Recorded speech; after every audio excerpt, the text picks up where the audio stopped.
I previously filed for a trademark a few years ago. It was $500, and the offer was rejected for an ambiguous description of the logo. The government said they wanted me to pay another $500 to resubmit it, and I couldn't afford it at the time. Flash forward a few years, I've been using the mark commercially.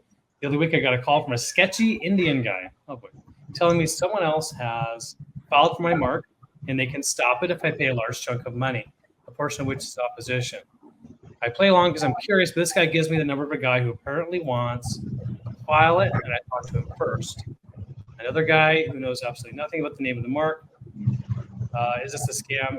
So I believe, sir, this is a scam. This is definitely a scam.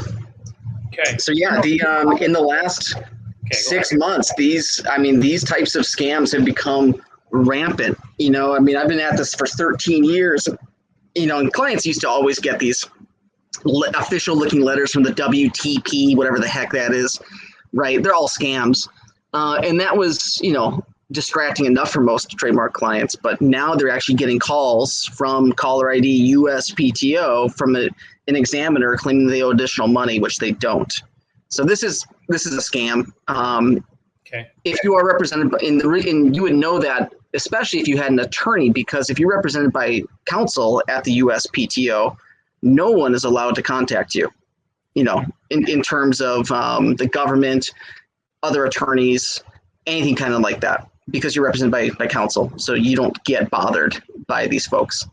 Yeah, it sounds like that's a scam. You did the right thing. Just ignore it. Play along if you want, but don't pay any money. Okay. Thanks, Matt. Yeah, I'm also kind of curious to hear more about this $500 they paid for the application and the extra $500. Those numbers don't make a lot of sense to me, because the government fees are never $500. They're typically $250, $100, $100, $125, $150. You were filed originally in the correct way. Yeah, it sounds like it was. Sounds like they probably would have saved money hiring an attorney to file it. Okay.